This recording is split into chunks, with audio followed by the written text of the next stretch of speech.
Very good morning friend, this is तपस्या में आपका स्वागत है। सो एज यूजुअल, जैसे कि मैंने आपसे वादा किया था कि बहुत जल्दी इकोनॉमी का करंट अफेयर लेके आऊँगा। सो ये लास्ट के 7 दिन में जो इकोनॉमी में घटित हुआ है, जो भी चीज़ें इंसिडेंट हुई है, उसको मैं डिस्कस करने वाला हूँ। और इस 7 दिनों में मैं 6 टॉपिक उठा के लेके आया हूँ आपके लिए, जो यूपीएससी एस्पिरेंट के लिए बहुत ही इंपॉर्टेंट है।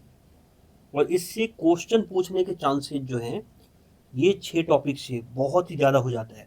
तो आपको ये पढ़ना ही पढ़ना है, एज ए प्री पर्सपेक्टिव से एंड मेंस दोनों के लिए हमारे लिए बहुत इंपॉर्टेंट होने वाला है। सो टॉपिक देखते हैं, पहले टाइम वेस्ट ना करते हुए हम टॉपिक देखेंगे कि आखिर ये 7 दिनों में ऐसा क्या न्यूज़ में आया था। और ये 7 दिन कब की बात हो रही है? 14 अक्टूबर से लेकर 21 अक्टूबर की बात हो रही है। पीछे का भी मैं कोशिश करूंगा कि मैं कवर करा दूं, लेकिन मैं कमिटमेंट नहीं कर रहा हूं, क्योंकि मैं, आपको पता है, जो कमिट करता हूं उसको मुझे पूरा करने का एक टाइप का ये है कि जुनून है कि मैं उसको कंप्लीट करूंगा। सो 14 अक्टूबर से पहले का कमिटमेंट नहीं कर रहा हूं, लेकिन इससे आगे का आपको इकोनॉमी का जो करंट अफेयर है, तो ये आपको यहाँ से पढ़ने के बाद कहीं पढ़ने की जरूरत नहीं है, इसकी गारंटी। सो स्टार्ट करते, देखते क्या है। एक न्यूज जो है बहुत ज़्यादा जो चर्चे में रही है, वो है कि भारत एनकैप को लेके, और ये मोस्टली है क्या उसको समझेंगे। तो आप सब ने सुना होगा कि जो एक्सीडेंट होती है, रोड एक्सीडेंट की बात हो रही है, इसमें छोटे मोटे लोग, कितने कितने सारे लोगों की डेथ होती है, वो एक आंकड़ा है। वो आपको मैं बता दूंगा कि कैसे हर मिनट पे कितने लोग जाते हैं जो इस दुनिया में नहीं रहते। लेकिन इसमें कुछ सालों में क्या हुआ कि बड़े बड़े लोग भी, हस्तियां भी नहीं रहे। मतलब गाड़ी इतनी सेफ है नहीं। इंडिया की गाड़ी जो बनती है, जैसे जर्मन गाड़ी होती है, बाहर की गाड़ी बहुत सेफ होती है। सिक्योरिटी वाइज बोल रहा हूँ कि अगर एक्सीडेंट होता है तो कितना सेफ है।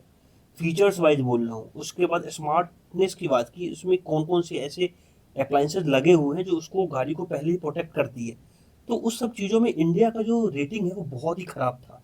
तो भारत एनकैप क्या है वो समझेंगे। इस टाइप का जो एनकैप, भारत एनकैप आने से क्या इसकी ऑब्जेक्टिविटी समझेंगे, और इसके आने से क्या चेंजेज हो जाएगा इंडियन रोड एक्सीडेंट को लेके, उसको समझने की कोशिश करेंगे। और बहुत ही इंपॉर्टेंट न्यूज़ है, और आपको अंडरस्टैंड करने की ज़रूरत है। क्यों? क्योंकि वर्ल्ड में इंडिया जो है टॉप मोस्ट में से आता है, जहाँ पे सबसे ज़्यादा रोड एक्सीडेंट होता है।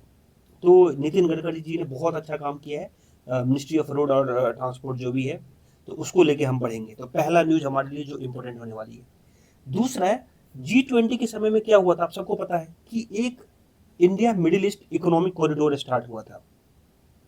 थोड़ा सा ये खतरे में है इसराइल और हमास को लेके, जिस तरीके का न्यूज बन रहा है, क्योंकि इसराइल को भी हमने उसमें शामिल किया था। इसराइल के भी कुछ कुछ पोर्ट्स ऐसे हैं जहां से गुजरनी है ये जो इकोनॉमिक कॉरिडोर है। लेकिन इसराइल और हमास की लड़ाई के बीच में कहीं ऐसा तो नहीं होगा कि जो मिडिल ईस्ट इकोनॉमिक कॉरिडोर जो इंडिया ने क्वाइन किया है G20 में, कहीं वो खतरे में ना आ जाए। Is it not a good sign if the Hamas and Israel is engaged in such type of war? So there is not a good chance for India as well as the European country as well कि इस type की चीज़ें, जो economic corridor और जो China के belt road initiative है, जिसको हम काउंटर करने की कोशिश कर रहे हैं indirectly. We can not say that कि डायरेक्टली हम चाइना के बेल्ट रोड इनिशिएटिव को हम चैलेंज कर रहे हैं। जो टेक्नोलॉजी है, जो जिस चीज़ से हम उनको मिडिल जो कंट्रीज हैं उनको हम हेल्प करने वाले हैं इकोनॉमिकली, कि आप इंफ्रास्ट्रक्चर बनाओ, हम आपको मदद करेंगे। इस टाइप की चीज़ें हम डायरेक्टली नहीं कह सकते, लेकिन इनडायरेक्ट उसके पीछे जो यूएसए और अदर चीज़ें हैं उसको भी डिटेल में समझेंगे। तो this video is going to in detail, कि आपको ये नहीं बताने वाला हूँ कि एक लाइन में। आपको ये पता होना चाहिए कि मिडिल ईस्ट इकोनॉमिक कॉरिडोर का ऑब्जेक्टिव क्या है, what is the relevance of right now, why India is engaging in such type of things, क्यों जो है इस टाइप के इंफ्रास्ट्रक्चर प्रोजेक्ट में इंडिया का जो है वो रोल अहम हो जाता है। और वेस्ट कंट्री क्यों चाहती है कि इंडिया जो है इंफ्रास्ट्रक्चर में भी जो है वो चाइना को टक्कर दे, तो वो समझेंगे। तीसरा न्यूज ये है कि आप सबको पता है कि लैपटॉप को लेकर थोड़ा सा न्यूज में आ गया है कि चाइना और साउथ कोरिया और इवन यूएसए से जो बहुत सारे लैपटॉप बन रहे हैं, उसके ऊपर रिस्ट्रिक्शंस लगाए जा रहे हैं कि वहाँ के लैपटॉप जो है वो इंडिया में, उसकी जो रिस्ट्रिक्शंस लगाए जा रहे हैं, मतलब आप you can not sell more laptop, एक टाइप का मैं डिस्कस करूंगा, ये तो आपको हेडिंग बता रहा हूँ। तो लैपटॉप जो बाहर से आ रही है, कंट्रियाँ से आ रही है, उसको क्यों रोका जा रहा है? why the government of India doesn't want such type of laptop in India? Does it really mean that कि Indian domestic manufacturing sector should be increased, या फिर कुछ और ऐसी चीजें हैं या सिक्योरिटी की पॉलिसी की जो देखेंगे कि ऐसे कौन सी चीजें हैं कि गवर्नमेंट ये इस टाइप की पॉलिसी लेके आने की कोशिश कर रहा है। फोर्थ, इंडिया मेरीटाइम पॉलिसी को लेके ये बहुत ही इंटरेस्टिंग न्यूज है, जिसको आप सी पॉलिसी भी बोल सकते हैं, कुछ लोग उसको अलग अलग कोस्टल के तरीके से बोलते हैं, लेकिन हम देखेंगे कि ओशियन पॉलिसी कह सकते हैं। सो इंडिया मेरीटाइम पॉलिसी ये भी मोदी जी ने कॉइन किया है कि कैसे हम अपना पोर्ट को और अपने डिफरेंट डिफरेंट जो हम जहाँ से ट्रेड करते हैं ओशियन के थ्रू, सी के थ्रू, उसको स्ट्रॉन्ग करें। तो हम मेरीटाइम पॉलिसी जो है वो समझेंगे। एक इंटरेस्टिंग न्यूज है कि ट्रेडेबल ग्रीन क्रेडिट को लेके कि कोई इंसान अगर पर्टिकुलर 5-6 चीजें ऐसी चीजें हैं अगर उसमें अगर वो इन्वेस्ट करता है, अगर उसको जैसे प्लांटेशन आप बहुत सारा कर दोगे तो आपको एक क्रेडिट सर्टिफिकेट, ग्रीन सर्टिफिकेट मिलना चाहिए, जिसका आप वेबसाइट पे जाके उसका यूज कर सकते हो। कैसे यूज करोगे वो जैसे जैसे सर्कुलेशन आएंगे वैसे समझाएंगे। और एक इंटरेस्टिंग न्यूज है एमएसपी को लेके कि मिनिमम सपोर्ट प्राइस, आप सबको पता होगा कि मिनिमम सपोर्ट प्राइस जो है वो सीएसीपी देता है, फिर उसको मिनिस्ट्री उसको अटेस्ट करती है, फिर भेजती है, अलग अलग स्टेट गवर्नमेंट उसके ऊपर अपना अपना व्यू रखती है। तो मिनिमम सपोर्ट प्राइस को लेके अभी जो है वो अभी आप सबको पता है कि राबी की फसल उगाई जाने वाली है, तो उससे पहले आप सरकार एमएसपी लेके आती है। तो ये एमएसपी जब लेके आए थे तो कुछ फार्मर इससे नाराज हैं। सो एमएसपी जो है वो ब्रॉडर न्यूज बन जाता है, तो हर साल, क्योंकि वो हर साल आता है, तो ये आपका एक टाइप का स्टैटिक न्यूज है जो कि हर साल वही रहेगा लेकिन डायनेमिक के साथ आएगा, कुछ अलग। किसी बार जो है वो आपको देखने को मिलेगा कि फार्मर खुश है अगर उनके अकॉर्डिंगली अगर हो, और अगर उनके अकॉर्डिंगली अगर आप प्राइस को फिक्स नहीं करते हैं तो फार्मर का एजिटेशन देखने को आपको मिलता है। So this is the broad 6 news which I am going to cover in this video. So आप एंड तक बने रहें अगर आपको ये चीज टॉपिक समझना है तो। ये 6 चीज आपको इस वीक में समझना आपके लिए बहुत इंपॉर्टेंट है। सो स्टार्ट करते हैं। सो देखते हैं पहला न्यूज के साथ क्या है। So let start. सो जैसा कि मैंने आपको बताया कि भारत एनकैप को लेके, सो सबसे पहले ये याद रखना कि आपके यूपीएससी की पीटी पर्सपेक्टिव से क्या इंपॉर्टेंट हो जाता है कि जैसे मैं बोलूंगा भारत एनकैप क्या है तो आपको पता ही नहीं है। जैसे आप लोग ने पढ़ा होगा ना कि बेसल्स नॉर्म्स क्या है, तो आपको दिमाग में आ जाता होगा कि ये बेसल्स नॉर्म की बात कर रहा है, इकोनॉमी की बात कर रहा है। पता चला आपने उसमें इन्वायरमेंट नहीं मारते हो। ठीक है, सेम चीजें भारत एनकैप जो है वो ministry of road transport and highway के अंदर आता है। नितिन गडकरी ने ये स्टार्ट किया। So road transport and highways has rolled indigenous star rating system for crash testing car. जब आप कार बनाते हो ना तो कार से बनाने के बाद आप उसके बीच के प्रोसेस में कार को टेस्टिंग करते हो। आप कार को क्या हैवी चीजों से टकराते हो, पॉल से टकराते हो, डिफरेंट डिफरेंट मटेरियल से आप उसको टकराते हो और चेक करते हो कि कार की टेस्टिंग पावर कितनी है। तो ये चीजें हम बाहर से करते थे, डिफरेंट डिफरेंट तरीके से करते थे। अब इसके लिए इंडिजीनियस स्टार रेटिंग सिस्टम है जिसका नाम है भारत एनकैप। तो आपको ये याद रखना है, Bharat new car assessment programme. तो आपको ये चीज पहले तो नाम फुल फॉर्म याद रखो कि Bharat new car assessment programme, तो ministry of road transport and highway, ये याद रखना। अब जब रेटिंग करने वाले हो कि कोई कार को अगर तुमने टकराया और अगर वो अच्छे मतलब मान लो पोल से बच गया और डैमेज कम हुआ, उसके आसपास उसके अंदर जो लोग हैं उनको बचाया जा सकता है, उसके बेस पे आपको रेटिंग मिलेगी 1 to 5। तो रेटिंग किस पे होगी? 1 to 5, indicating their safety in collision. अगर वो टकराया तो कितना उसको डैमेज हुआ उस बेस पे उसकी कार की रेटिंग मिलेगी। अंडरस्टैंड? तो 2 पॉइंट आपके लिए इंपॉर्टेंट हो गया। थर्ड पॉइंट, ये ऐसा नहीं है कि मैंडेटरी है। अगर मैंडेटरी कर दोगे तो जितने भी कार अभी तक बने हुए हैं उनका क्या होगा, और आने वाले समय में जो कार बनने वाली है क्या उनके मैन्युफैक्चरर जो है वो रेडी है इस टेक्नोलॉजी को अडॉप्ट करने के लिए? सो नहीं। So that is the reason this system will be voluntary. अभी तो वॉलेंटरी ही है। और वो कब से स्टार्ट हो रहा है? अक्टूबर 1, 2023 से। तो मतलब अब जो है जब मैं ये वीडियो शूट कर रहा हूँ तो ये स्टार्ट हो चुका है। In this car voluntary nominated by the auto. अब कैसे करेंगे? Voluntarily nominated by automobile manufacturers. जो भी मैन्युफैक्चरर्स होंगे वो अपने आप को वॉलेंटरली नॉमिनेट करेंगे and will be crash tested as per protocol laid down in the soon to be published in Automobile Industry Standard 197। तो ऑटोमोबाइल इंडस्ट्री का एक स्टैंडर्ड है जिसका कोड है 197, उसके अकॉर्डिंगली जो प्रोटोकॉल्स होंगे या फिर जो गवर्नमेंट अभी बनाएगी उस बेस पे उसका कार की टेस्टिंग की जाएगी। कार की टेस्टिंग इंपोर्टेंट याद रखना कि एनकैप मतलब कार की टेस्टिंग हो रही है।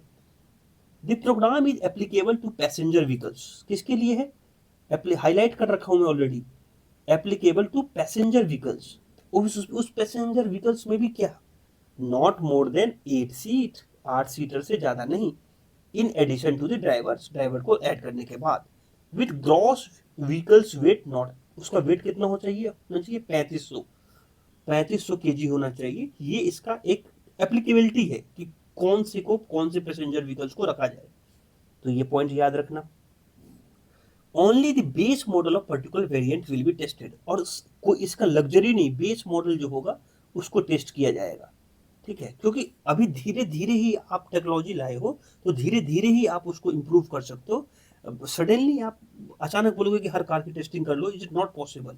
अब हो सकता है कि उसमें टाटा एंट्री ले ले, कि टाटा बोले कि वॉलंटरली आके बोले कि नहीं, मेरी जितनी भी कार आएगी आपसे वो जो है भारत एनकैप से टेस्टेड है।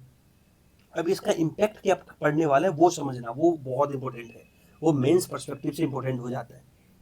Car will be assigned a rating between 1 star to 5 star after being evaluated. उसका एवल्यूशन किया जाएगा ऑन 3 पैरामीटर। पहला पैरामीटर क्या है, एडल्ट ऑक्यूपेंट प्रोटेक्शन, उसमें जो एडल्ट लोग बैठेंगे उनका क्या प्रोटेक्शन के लिए क्या है। चाइल्ड ऑक्यूपेंट, अगर उसमें बच्चा बैठेगा तो उसको कितना तरीके से प्रोटेक्ट किया जा सकता है। एंड तीसरा है safety assist technology present in the car.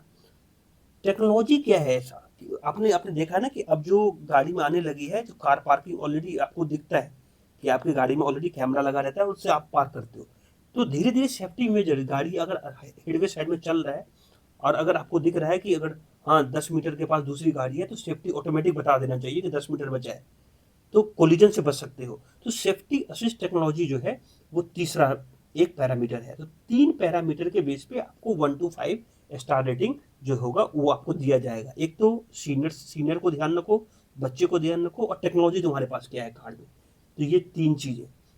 तो भारत एनकैप का सिस्टम समझ लो पूरा। आपको इसका मतलब है कि आपको जो रोड एक्सीडेंट है, रोड एक्सीडेंट जो है उसको रिड्यूस करना है। और केवल ये इस तरीके से नहीं आ सकता कि आप बोल रहे हो कि रोड को स्मूथ बना दो, ठीक है, आपके रोड में खड्डे हैं इसी की वजह से एक्सीडेंट होता है। नो, आपकी कार की टेक्नोलॉजी भी उस तरीके से अडॉप्ट होनी चाहिए। सो हम रोड के इंफ्रास्ट्रक्चर पे भी बात करेंगे जिस दिन मैं इंफ्रास्ट्रक्चर पढ़ाऊंगा, लेकिन उसके अलावा जो हमारे मैन्युफैक्चर सेक्टर काम कर रहे हैं, जो इंडस्ट्री काम कर रही है, वो उस चीज को कितना अच्छे से हैंडल कर पा रही है, कितने अच्छे से टेक्नोलॉजी को अडॉप्ट कर पा रही है, कितने अच्छे से उसमें मशीन जो है हाई स्टैंडर्ड क्वालिटी की लगा रहे हैं, वो भी हमारे लिए इंपॉर्टेंट रखता है। So this is all about Bharat NCAP. So आपको ये चीज दिमाग में बैठा लेना है कि जब भी भारत एनकैप से कोई चीज आए तो वो आपको कार टेस्टिंग से रिलेटेड है।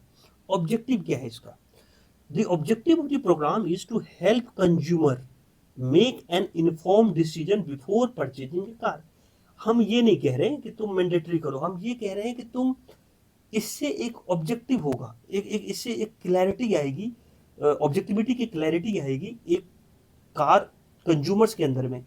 वो आपसे पूछेगा कि यार आपकी जो कार है वो भारत एनकैप से टेस्टेड है।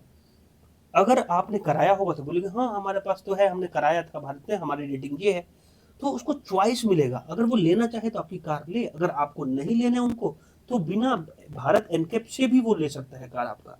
लेकिन अगर आप उनको ऑप्शन दोगे, अगर आप बताओगे कि मैं भारत एनकैप से अटेस्टेड हूँ, मेरा 5 रेटिंग है, हमने टेस्ट कराया हुआ है, आप इंडियन रोड पे अच्छे से चला सकते हैं, तो हो सकता है कि आपकी जो कार की जो सेलिंग हो बढ़े, thereby spurring demand of for safety car. और आप जो सेफर कार के बारे में लोगों को इंट्रोड्यूस करोगे, बताओगे कि यार हम जो है वो दूसरे से अलग है। पूछेगा कैसे, तो बोलेगा हमने तो भारत एनकैप भी टेस्ट कराया है इंडिया में, हमारे जो सेफर कार है दूसरे के कंपेरेटिवली, तो आपकी सेल डिमांड बढ़ जाएगी, तो ये इंडस्ट्री के लिए भी अच्छा है। India sees nearly 1.5 lakh road fatalities in year. 1.5 lakh लोग आपके यहाँ मरते हैं किससे, रोड फैटेलिटीज से। Accounting for 10% of death due to the road crashes, और उसमें 10% डेथ जो है due to road crashes globally within only 1% of world vehicles.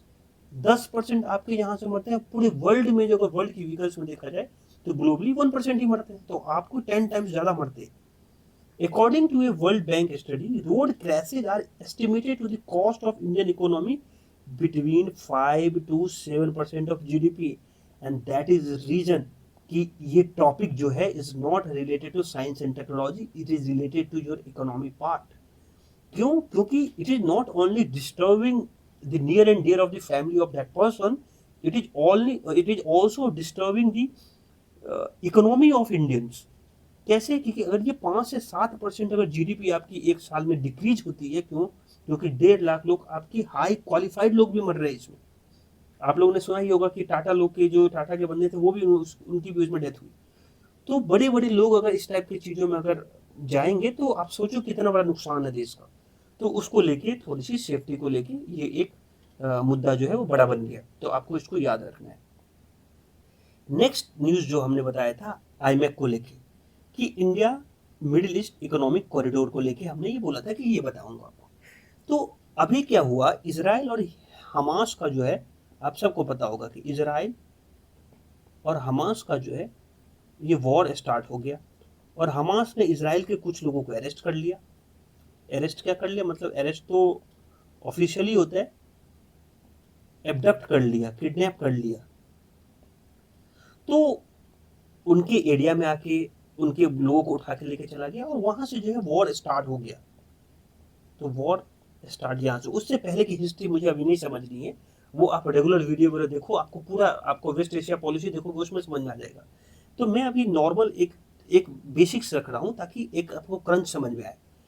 अब इससे क्या हो गया, तो इससे निर्मला सीतारमन जो अपनी फाइनेंस मिनिस्टर हैं, आपको ये दिख रही होगी, और जो बाकी जो लोगों के हैं, जो जैसे मान लो कि उसमें यूरोपियन यूनियन शामिल है, उसमें अलग अलग कंट्री जो गल्फ कंट्री है वो शामिल है, वो कह रही हैं कि इससे ज्यादा इम्पैक्ट पड़ेगा नहीं इस वॉर से।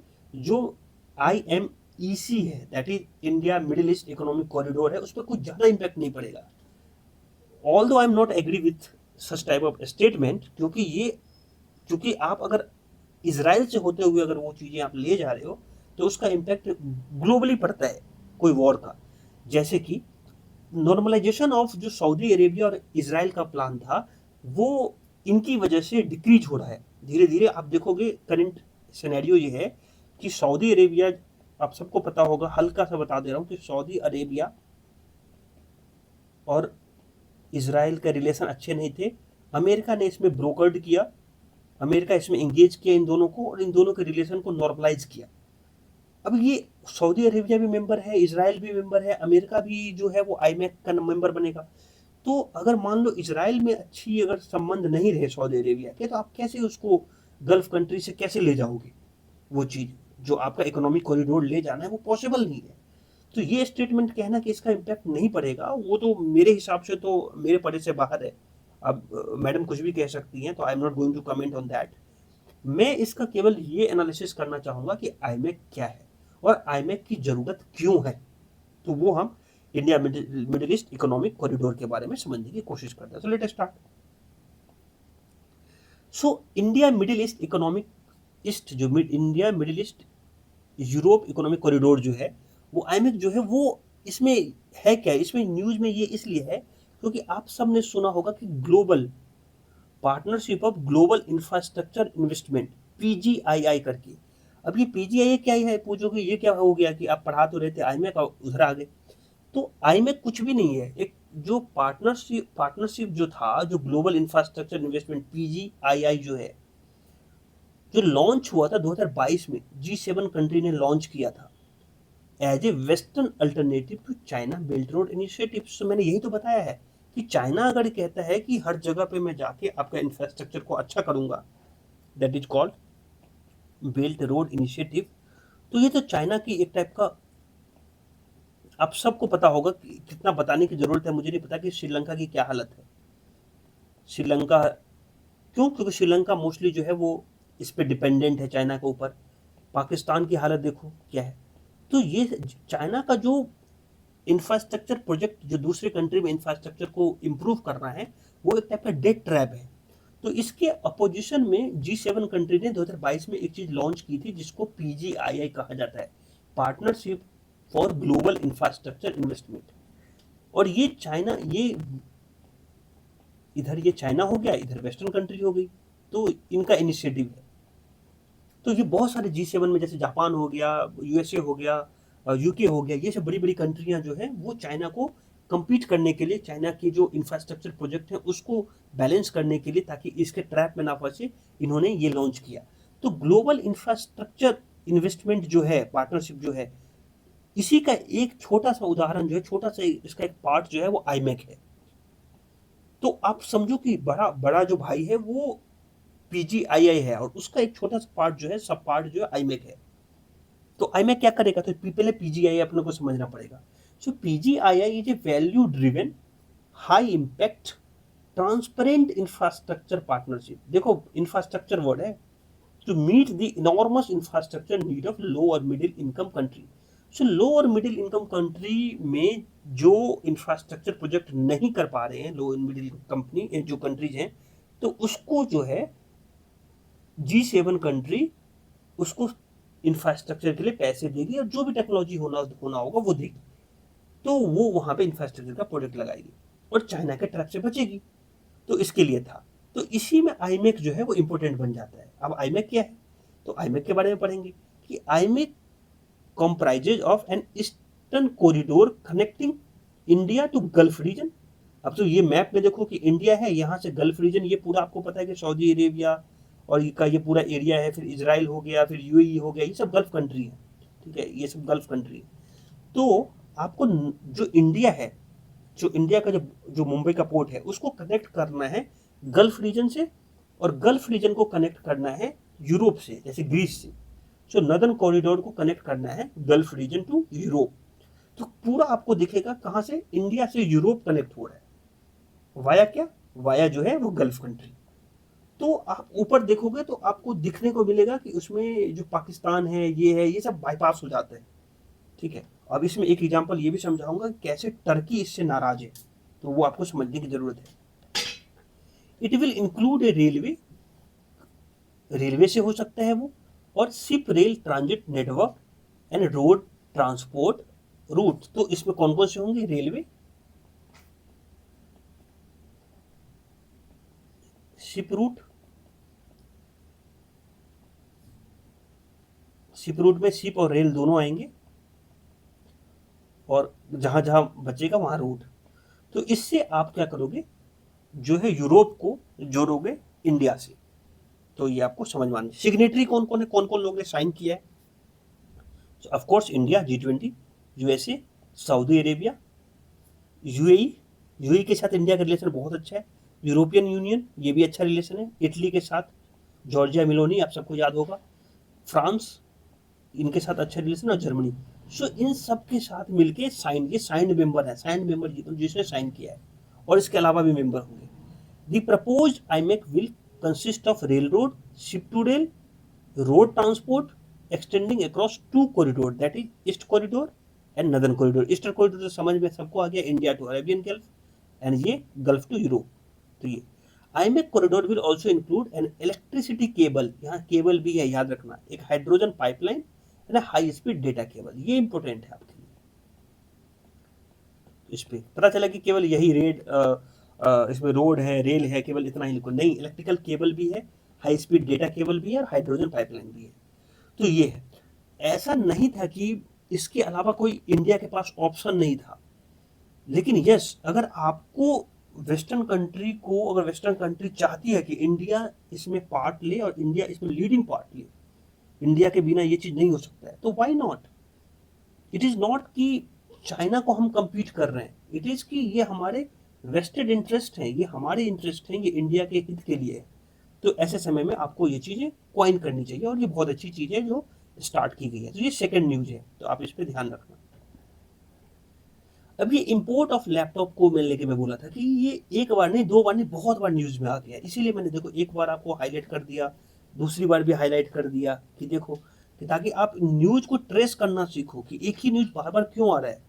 तो रिस्ट्रिक्शन क्यों लग रहा है लैपटॉप के ऊपर, तो इसके ऊपर कोई सटीक जवाब तो गवर्नमेंट की तरफ से आया नहीं है, लेकिन गवर्नमेंट ये कहता है कि हम किसी के एक्सपोर्ट को डिक्रीज नहीं करना चाहते, एक्सपोर्ट को डिक्रीज नहीं करना चाहते, चाहे वो यूएसए क्यों ना हो और चाहे वो साउथ कोरिया क्यों ना हो। और अगर टेक्निकली स्पेसिफिकली देखा जाए तो चाइना, चाइना को सबसे ज्यादा ऑब्जेक्शन है क्योंकि चाइना से लैपटॉप ज्यादा आता है। तो हम इन तीनों कंट्री के ऊपर एक टाइप का रिस्ट्रिक्शन नहीं लगा रहे हैं लैपटॉप के ऊपर, हम अपनी डोमेस्टिक मार्केट को, डोमेस्टिक जो हमारे मार्केट है उसको बूम करना चाह रहे हैं। इस जो हमारी सेमी, जैसे अब सबको पता है कि लैपटॉप बनने के लिए सेमी कंडक्टर इंडस्ट्री का होना बहुत स्ट्रॉन्ग जरूरी है, और अब हम सेमी कंडक्टर इंडस्ट्री में भी अच्छा करने लगे, तो डेफिनेटली हम अपना खुद का लैपटॉप बना सकते हैं।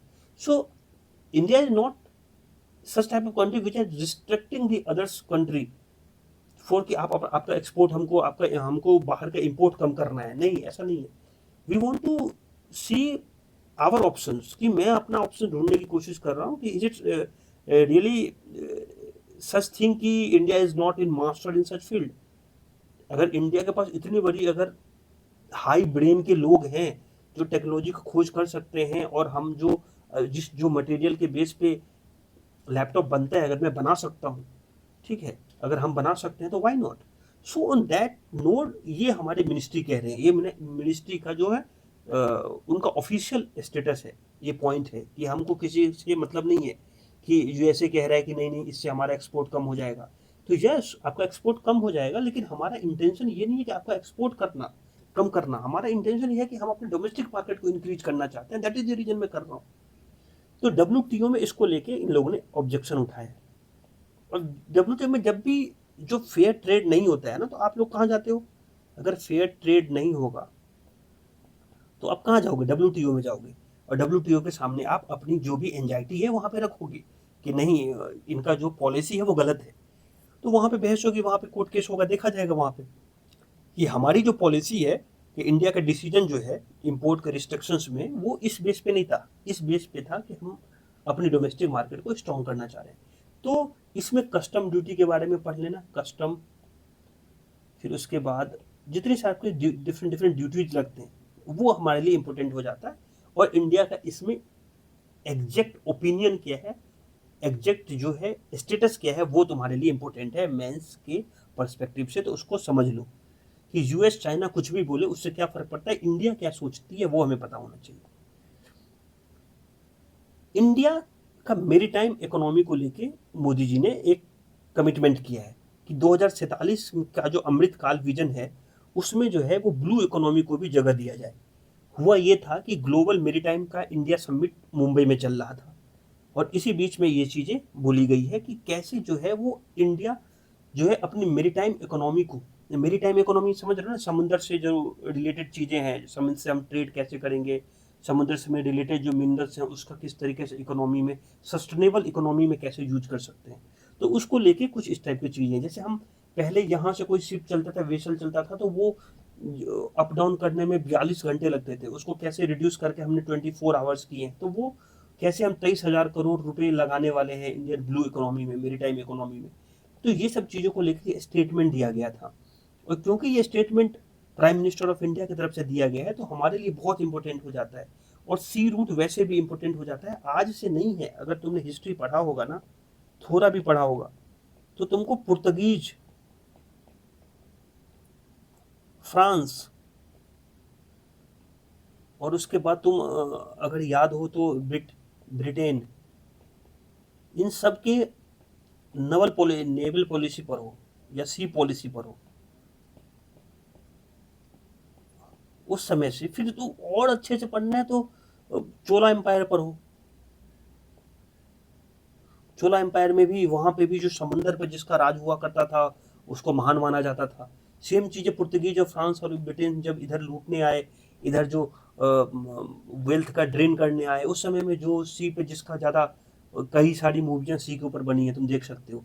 और ऐसा नहीं है कि केवल सी की बात कर रहे हो, जो एक नॉर्मल रिवर्स होता है, रिवर्स, अगर किसी भी स्टेट में वो रिवर्स गुजर रही है, 3-4 रिवर्स वहां से गुजर रही हैं, तो वो स्टेट जो है अपना इनलैंड वाटर का कैसे यूज करती है, अगर वो भी देखना है तो और बैक में जाओ और तुम मौर्य एम्पायर देखो, कैसे जो पाटलिपुत्र का तुम देखोगे और वो देखोगे तुमको जो रिवर के बाजू से सारी बड़ी बड़ी चीजें बनती थी, क्यों? क्योंकि वहां से ट्रांसपोर्टेशन करना आसान होता था, वहां से आर्मी को ले जाना आसान होता था, वहां से जंगल को काट के वहां से वायु वो रूट ले जाना आसान होता था। तो हमेशा से जो समंदर रहा है, पानी जो रहा है, पानी बहुत इंपॉर्टेंट रहा है। और अभी तो वर्ल्ड का जो ट्रेड देखोगे तो वो तो ग्लोबल ट्रेड जो देखोगे, आपको इस ग्लोबल ट्रेड की बात कर रहा हूँ, उसमें सी रूट बहुत इंपॉर्टेंट रखता है। सो आपका मेरीटाइम पॉलिसी अगर आपका नहीं है, इकोनॉमी मेरीटाइम इकोनॉमी पॉलिसी नहीं है, मतलब हम बहुत पीछे हैं। हमें कैसे इंडियन मेरीटाइम पॉलिसी को अच्छा करना है, मेरीटाइम इकोनॉमी को चेंज करना है, उसके लिए हमें समझना पड़ेगा इंडियन मेरीटाइम ब्लू इकोनॉमी। तो हमको उसके लिए ये पढ़ना पड़ेगा। तो पढ़ते हैं, देखते हैं क्या है। कोई रॉकेट साइंस तो है नहीं कि नहीं पढ़ सकते, देखते हैं। सो वर्ल्ड बैंक ने डिफाइन किया है कि ब्लू इकोनॉमी क्या होता है। So blue economy as the sustainable use of ocean resource. तो ओशन रिसोर्स का अगर सस्टेनेबल यूज करोगे for economic growth, improved livelihood और job, while preserving the health of ocean system. Ocean system को खराब मत करो और उससे जनरेट करो जॉब, लाइवलीहुड्स, ग्रोथ, इस टाइप की चीजें। तो उसको हम कहते हैं ब्लू इकोनॉमी, और ये वर्ल्ड बैंक का डेफिनेशन है। Essentially, developing a nation blue economy would mean developing its maritime trade routes. Initially developing a nation को जब बोल रहा है कि ब्लू इकोनॉमी का मतलब होता है कि मेरीटाइम ट्रेड रूट्स को डेवलप करना, generating employment in coastal area and taking initiative to preserve and protect ocean ecosystem throughout the process. ये तो इनिशियल लेवल पे इसेंशियली बोला गया है, essentially. Next, the maritime economy is representative terms use for economic activities and industries that utilize ocean resource as a production process, produce a product और service. इससे कुछ भी हो सकता है मेरीटाइम इकोनॉमी के मतलब। समुद्र से रिलेटेड आप ट्रेड करो, समुद्र से रिलेटेड कोई मिनरल्स का यूज करो, खोज करो, उसका जॉब प्रोवाइड करो, तो वही चीजें हैं। कुछ लोग उसको ओशन इकोनॉमी कहते हैं, कुछ लोग उसको ओशन इंडस्ट्री कहते हैं, मेराइन एक्टिविटी कहते हैं, मेराइन इंडस्ट्री कहते हैं, सब वही है, कोई अलग चीजें नहीं है। हुआ क्या है, प्राइम मिनिस्टर मोदी जो है वो अनवील्ड किए हैं अमृतकाल विजन 2027, सॉरी माफी चाहूंगा 2047, 2047। So a blueprint for the Indian maritime blue economy. और ये इसके लिए लॉन्च किया है कि 2047 तक हमारी maritime policy, maritime blue economy कैसी होनी चाहिए, तो उसको लेके government strengthen the entire maritime ecosystem. Government ने कुछ चीजें तो काम भी किया है, ऐसा नहीं केवल हवाबाजी कर रहे। कैसे कि अगर आप देखोगे जो कैपेसिटी ऑफ मेजर पोर्ट है इंडिया का, 12 मेजर पोर्ट है, आप सबको पता है, in the country has doubled in last decade. तो लास्ट 10 साल में ये जो कैपेसिटी है मेजर पोर्ट्स की वो डबल हुआ है। वहां पे जो चीजें आती हैं फॉरेन से या यहाँ को जाती है फॉरेन को, वो डबल कैपेसिटी से हो रही है। ये टर्न अराउंड टाइम, ये तो मैंने आपको ऑलरेडी समझा दिया कि वो आधा हो गया है, एयरपोर्ट चेंज हो गया, पहले 42 घंटे लगते थे, अब 24 घंटे लगते हैं। The union government has developed infrastructure to enhance the connectivity of port. Port से रोड की कनेक्टिविटी, पोर्ट से इनर की कनेक्टिविटी, ये बहुत ज्यादा इंप्रूव हुआ है।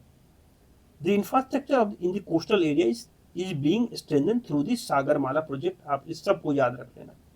सागरमाला जो है कोस्टल एरिया को स्ट्रेंथन करना, उनकी इंफ्रास्ट्रक्चर को स्ट्रॉन्ग करना, वो भी जो है वो उसको स्ट्रॉन्ग किया गया। Next, why blue economy is और maritime economy is important for India. क्यों इंपॉर्टेंट है हमारे लिए, समुद्र इतना इंपॉर्टेंट क्यों है भाई? तो उसका रीजन पढ़ते हैं, देखते हैं क्यों इंपॉर्टेंट है।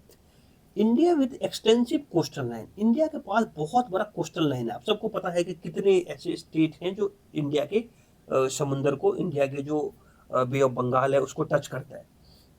तो एक तो हो गया कोस्टल लाइन, बहुत बड़ा कोस्टल लाइन है इंडिया का, 1400-1500 किलोमीटर या 1700 किलोमीटर है, इस टाइप का। रिच मेरीटाइम रिसोर्स है, unique opportunity to lead the way in promoting sustainable blue economics. तो ये इंडिया का पहला कारण है कि बड़ा सा कोस्टल ये है ना, ऐसे अगर मैप देखो तो ये है, ये बड़ा जो कोस्टल एरिया है, तो ये कोस्टल एरिया है। तो इतना बड़ा कोस्टल एरिया की वजह से एक्सटेंसिव कोस्टल लाइन है। और आपको सबको पता है कि यहाँ तक इकोनॉमिक एक्सक्लूसिव इकोनॉमिक जोन होता है, EEZ। तो इसके बीच का जो मिनरल्स होता है वो इंडिया का होता है, तो इस पे मिनरल्स भी बहुत हैं, तो पहला ही रीजन ये। 70% ऑफ प्लानेट सरफेस जो है वो ओशन है, तो हम इससे बच नहीं सकते। अगर 100 में से 70% अगर ओशन है प्लानेट पे, ठीक है, तो हमको उसको सही से यूटिलाइज करना पड़ेगा। क्रिटिकल सोर्स ऑफ फूड है। Estimate 3 billion people relying on marine resource as the primary protein source. यहाँ से आपको फिश मिलता है, बड़ी बड़ी चीजें मिलती हैं, तो इसकी वजह से फूड जो है, सोर्स ऑफ फूड जो है, तो आपको इस पे डिपेंड होना पड़ता है। Ocean regulate global climate pattern bye absorbing vast. अब ये ग्लोबल क्लाइमेट पैटर्न को भी चेंज करता है ओशन, तो ये भी इंपॉर्टेंट है। सी प्रोवाइडिंग 80% ऑफ इकोनॉमिक पाथवे, ये इंपॉर्टेंट है बहुत। 80% जो ट्रेड होता है इसकी वजह से होता है, यहां से होता है, सी से होता है, समंदर से होता है, ओशन से होता है। तो इसीलिए आपको मेरीटाइम पॉलिसी, इकोनॉमिक पॉलिसी आपके लिए इंपॉर्टेंट है।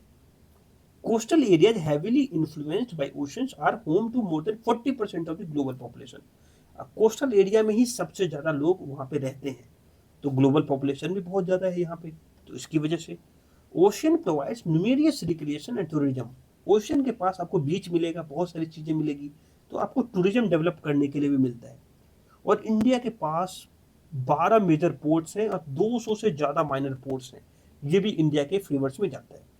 उसके बाद इंडिया गवर्नमेंट का एक एफर्ट भी है। क्या है एफर्ट्स? कि ये इंडिया चाहती है कि सस्टेनेबल डेवलपमेंट गोल 14 जो है, जहां पे जो लिखा हुआ है लाइफ बिलो वाटर जो है, उसको हमको सही करना है। तो इसकी वजह से भी इंडिया जो है इस टाइप की पॉलिसी लेके आ रहा है। तो ये बहुत सारे ऐसे कारण हैं जिसकी वजह से हमको ब्लू इकोनॉमी जो है लेके आना पड़ा है। आपसे डायरेक्ट क्वेश्चन पूछा जा सकता है कि why blue economy, what is blue economy, what is the need of blue economy? So you can easily say that these are the few reasons why which Indian government comes with such type of idea, because we have also space को लेके हमारे पास जो policy है वो है, defence को लेके policy है, स्पेस पॉलिसी है, डिफेंस को लेके हमारे पास पॉलिसी है। तो हमारे पास क्यों नहीं जो है वो मेरीटाइम को लेके पॉलिसी हो? ये भी एक आंसर है कि इंडिया के इतने बड़ा कोस्टल एरिया टच करता है, तो ये भी होनी चाहिए। और सिक्योरिटी पर्पज से भी बहुत इंपॉर्टेंट है। एक चीज छूट गया कि सिक्योरिटी पर्पज से भी बहुत इंपॉर्टेंट है। चाइना को लेके जो ये है, जैसे आयोरा हो गया, बहुत सारी चीजें हैं, अगर आप देखोगे तो छोटे छोटे रीजनल जो है वो चीजें इंपॉर्टेंट रखती है इंडिया के लिए, तो वो भी इसके मेरीटाइम पॉलिसी के अंदर में आती है और इनडायरेक्टली समहाउ इसको उसको इफेक्ट करेगी। अगर इंडियन का मेरीटाइम पॉलिसी, अगर मेरीटाइम इकोनॉमी पॉलिसी अगर अच्छा होगा, ब्लू इकोनॉमी अगर अच्छा होगा, तो डेफिनेटली अदर कंट्री जो है वो इंडिया के ऊपर डिपेंडेंसी बढ़ेगी कि यस इंडिया जो है, जैसे आपको पता ही है साउथ चाइना सी और नॉर्मली इंडियन सी को लेके बात कर रहा हूँ मैं, तो ये चीजें।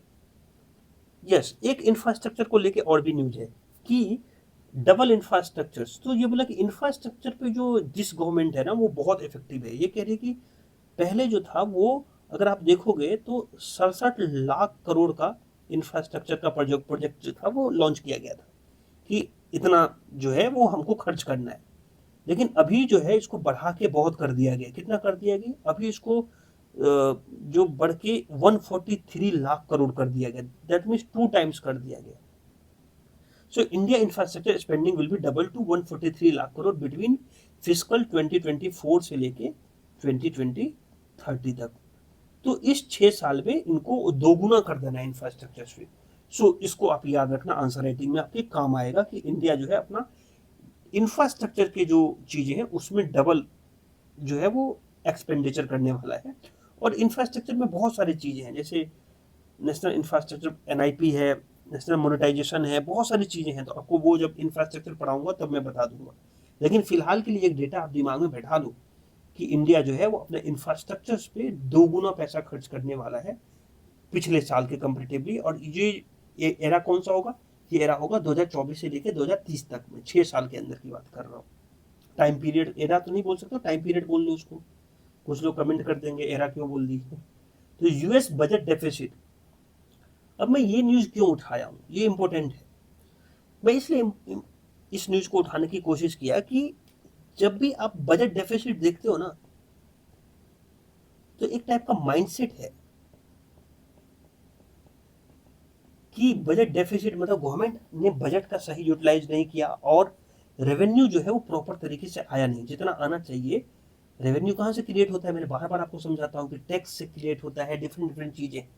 टैक्स कितने टाइप का होता है आपको समझाया कि डायरेक्ट टैक्स होता है, इनडायरेक्ट टैक्स होता है। तो मैं बोल रहा हूँ कि बजट डेफिसिट जब मान लो कि रेवेन्यू नहीं जनरेट हुआ और आपने एक्सपेंडिचर ज्यादा कर दिया, तो इससे घबराने की जरूरत नहीं है। क्यों? क्योंकि अमेरिका का, यूएस का बजट डेफिसिट भी राइज हुआ है 23% से, और जो कि 1.7 ट्रिलियन है यूएसडी डॉलर। और ये कैसे खर्च हुआ है? तो यूक्रेन को इतना इतना रुपया देना है, 14 बिलियन जो है वो इसराइल को देना है, फिर यूएस की जो बॉर्डर सिक्योरिटी फोर्स है उसको देना है, इंडिया पैसिफिक रीजन को मेंटेन करने के लिए देना है, फिर कोविड के बाद के जो इकोनॉमी गड़बड़ाई थी उसको सही करने के लिए देना है। तो यूएस में भी बजट डेफिसिट जब हो सकता है, तो इंडिया की जो डेवलपिंग कंट्री है वहां पे तो खर्चा ज्यादा है, वहां पे तो वेलफेयर स्कीम्स ज्यादा होते हैं, तो वहां पे भी बजट डेफिसिट आपको देखने को मिलेंगे। सो बजट डेफिसिट पर से इज नॉट रॉन्ग, मेरे हिसाब से ये है, बजट डेफिसिट पर से इज नॉट रॉन्ग। कहीं पे तुमने अगर बजट डेफिसिट देखा और देखा कि अरे यार बजट डेफिसिट है, मतलब दैट मीन्स कि इंडियन गवर्नमेंट ने अपनी बजट को अच्छे से मेंटेन नहीं किया, दैट मीन्स इंडियन गवर्नमेंट ने रेवेन्यू अच्छे से जनरेट नहीं किया, दैट मीन्स इंडियन गवर्नमेंट ने एक्सपेंडिचर ज्यादा खर्च कर दिया, तो ये इंडियन गवर्नमेंट को गवर्नमेंट चलानी नहीं आती है, वो गलत परसेप्शन है, वो तुम्हारी गलत सोच भी हो सकती है इकोनॉमी को अंडरस्टैंड करने की। क्यों? क्योंकि अगर हम बहुत बड़ा अगर कुछ चीज करते हैं तो वहां पे कभी कभी बजट जो है वो ऊपर जाती है, जैसे कि यूएसए के केस में है, यूएस के केस में। इसीलिए मैंने ये न्यूज उठा के तुमको समझाने की, जब तक आपको रियल बेस एग्जांपल से नहीं समझोगे इकोनॉमी, इकोनॉमी तुम्हारे सर से बाहर रहेगा हमेशा। ठीक है, तुम इकोनॉमी के क्वेश्चन सॉल्व कर लोगे, वेल एंड गुड, लेकिन तुम रट के करोगे, मेंस में कैसे करोगे, कैसे लिखोगे? सो उस तरीके से लिखो, तो ये एग्जांपल लिखोगे कि even the USA has also face the budget deficit because of the having the donation given to Israel and Ukraine for better middle east को टारगेट करने के लिए, मिडिल ईस्ट पॉलिसी को टारगेट करने के लिए। So we can also have a budget deficit, so there is no wrong in that. ठीक है, बशर्ते कि वो पैसा जो है करप्शन में ना जाए। ठीक है, तो उसको अंडरस्टैंड करना। फिर जो आईएमएफ कह रहा है, एक न्यूज ये है कि आईएमएफ कह रहा है कि जो ग्लोबल ग्रोथ हुआ है उसमें जो इंडिया का जो परसेंटेज होगा वो 16 से बढ़ के 18% हो जाएगा। और इसमें आप देखोगे तो चाइना सबसे ऊपर पे है। ग्लोबल जो ग्रोथ की बात कर रहा हूँ, इकोनॉमिक ग्रोथ की बात कर रहा हूँ, ग्लोबल की बात हो रही है यहाँ। ऐसा नहीं कुछ पकड़ लेना कि इसमें कि हम तो वर्ल्ड का इतने ही परसेंट, 2% 3% एक्सपोर्ट करते हैं, ऐसा नहीं। ग्रोथ की बात हो रही है, ओवरऑल 18% होगा, और चाइना इससे ज़्यादा होगा ऑफ कोर्स। चाइना, ये दोनों मिला के, चाइना और इंडिया कंट्रीब्यूशन मिला के ग्लोबल ग्रोथ में 50% है, तो उसको याद रखना। फिर ये कहता है कि इंडिया का जो फाइनेंशियल ईयर 24 है वो, उसमें फिजिकल डेफिसिट टारगेट जो है 5.9 है, और इसको तुमको याद रखना है कि 5.9 जो है फिजिकल डेफिसिट है। फिजिकल डेफिसिट मतलब तुमको पता ही है कि जब सरकार ज्यादा खर्चा करती है, आमदनी कम होता है, तो उसमें तुमको फिजिकल डेफिसिट होता है। So higher than budget expenditure, और इसलिए हो रहा है क्योंकि हम बहुत सारी चीजों पे सब्सिडी दे रहे हैं, जैसे एलपीजी पे हो, पेट्रोलियम पे हो, नरेगा जैसी स्कीम चला रहे हैं, तो इसकी वजह से। तो ये एक टाइप का आईएमएफ का एक टाइप का एनालिसिस है, इसीलिए मैंने ये पॉइंट को रखा था कि आईएमएफ कभी कभी जो कहता है, क्योंकि बड़ा इंस्टीट्यूट है तो इसकी बातें हमें पढ़नी पड़ती है, तो उसको याद रखो। फिर ये एक ट्रेडेबल ग्रीन क्रेडिट है, इसमें तो मैंने आपको बता ही दिया था कि ये एक प्रोग्राम है जिसमें 8 टाइप की एक्टिविटीज हैं, जैसे ट्री प्लांटेशन करना, वाटर को मैनेज करना, सस्टेनेबल एग्रीकल्चर करना। अगर तुम इस टाइप की चीजें करते हो ना, तो तुमको क्या होगा, एक सर्टिफिकेट मिलेगा। किस चीज के लिए? ग्रीन सर्टिफिकेट मिलेगा कि तुमने ऐसी चीजें, तो ग्रीन क्रेडिट टाइप का तुमको मिलेगा, और उसको तुम क्या करोगे, एक वेबसाइट के थ्रू उसमें तुम करोगे, और उसमें तुमको सर्टिफिकेट मिलेगा जो तुम बाद में डिफाइन करेंगे गवर्नमेंट की किस तरीके से यूज कर सकते हो। तो एक टाइप का क्लाइमेट चेंज से लड़ने का तरीका है। Even individual can play role in this, individual को भी मिल सकता है, कोई अगर मान लो कि बड़ा कोई इंस्टीट्यूट हो उसको भी मिल सकता है, या फिर कोई बड़ी इंटिटी हो उसको भी मिल सकता है, तो कोई भी किसी को भी ये सर्टिफिकेट मिल सकता है। तो ये और ट्रेडेबल होता है, ये ट्रेड कर सकता है, तो इसके लिए इसका नाम है ट्रेडेबल ग्रीन क्रेडिट। सो इसको याद रखना, एक टाइप का स्पेशल स्कीम है जिसको तो इंडियन गवर्नमेंट ने चलाया है। सो स्पेशल प्रोग्राम है, और जो है वो इंडिविजुअल और इंटिटी को एक ग्रीन क्रेडिट अर्न करने का मौका देता है, जिसको ट्रेड किया जा सकता है डेडिकेटेड एक्सचेंज के अंदर। तो उसको याद रखना, बहुत इंपॉर्टेंट है ये tradable green credits. Yes, last news है एमएसपी को लेके, कि राबी की फसल बोनी है, तो आपको एमएसपी डिफाइन करना है, और एमएसपी से जो जितना आपने बढ़ा के इस बार दिया है, 150 रुपये पर क्विंटल के हिसाब से आपने बढ़ाया है, उससे जो है वो फार्मर खुश नहीं है। ठीक है, तो फार्मर खुश नहीं है, क्यों? क्योंकि वो बोले इनपुट कॉस्ट बढ़ता जा रहा है, डीजल का, फर्टिलाइजर का कॉस्ट जिस हिसाब से बढ़ रहा है, उस हिसाब से आप प्राइस नहीं इंक्रीज कर रहे हो, गेहूं का दाम नहीं इंक्रीज कर रहे हो, तो हमें एमएसपी पढ़ना पड़ेगा हमारे लिए। यस, फार्मर इंपोर्टेंट है, क्योंकि 60 से 70% जो आबादी है वो हमारी अभी भी फार्मर पे है। तो हमको एमएसपी का कुछ तरीके समझने पड़ेंगे कि एमएसपी होता क्या है, कौन डिफाइन करता है, रिकमेंड कौन करता है। अगर इतना तुमको समझ में आता है तो अगली बार से एमएसपी का जो न्यूज है तुम्हारे लिए आसान होगा। सो एमएसपी का डिटरमिनेंट्स क्या है, कौन कौन से ऐसे फैक्टर हैं जो एमएसपी को डिफाइन करने के लिए, एमएसपी का प्राइस डिसाइड करने के लिए काम आता है। While recommending price policy of various commodity under its mandate, the Commission keeps in mind the various TOR बोलते हैं, terms of reference given to CACP in 2009. Accordingly, it analyze demand और supply देखा जाता है कि किस चीज का उस साल में, जैसे गेहूं का है तो कितना डिमांड है और कितना सप्लाई कर सकते हो, कॉस्ट कितना लगा है उसका, उसमें इनपुट कॉस्ट, फर्टिलाइजर सब कुछ होगा। प्राइस ट्रेंड क्या है मार्केट का, कि पता चला उस साल प्राइस ही कम हो तो फिर ऑफकोर्स तुम्हारा प्राइस कम होगा। Price trend market both nationally internationally, मान लो कि इंटरनेशनली प्राइस बहुत महंगा है तो प्रोडक्शन करो, क्या दिक्कत है, बाहर जितना जरूरत है इंडिया में रखेंगे, नहीं तो बाहर बेच देंगे। इंटर क्रॉप प्राइस पैरिटी, उससे रिलेटेड क्रॉप जो है उसकी पैरिटी चेक की जाएगी, गेहूं से रिलेटेड जो भी चीजें होंगी उसकी प्राइस की पैरिटी। ऐसा नहीं कि गेहूं जो हो जाएगा वो 50,000 क्विंटल हो जाएगा, ऐसा नहीं हो सकता है। उसकी जो इंटर क्रॉप है दूसरे क्रॉप के साथ पैरिटी चेक की जाएगी। Terms of trade between agriculture and non culture, फिर एग्रीकल्चर और नॉन एग्रीकल्चर के साथ भी उसका चेक किया जाएगा। A minimum 50% as the margin of the cost of production, जितने भी कॉस्ट ऑफ प्रोडक्शन होंगे उसमें 50% का जो होगा इंक्रीज करके आपको वो कॉस्ट दिया जाएगा, वो जो है एमएसपी डिफाइन होगी। And likely implication of MSP on consumers of the products, तो इसके ये सातवां है। ये सारे चीज मिला के, और ये एग्जॉस्टिव नहीं है कि यही सात चीज, इसके अलावा और भी कुछ हो सकता है।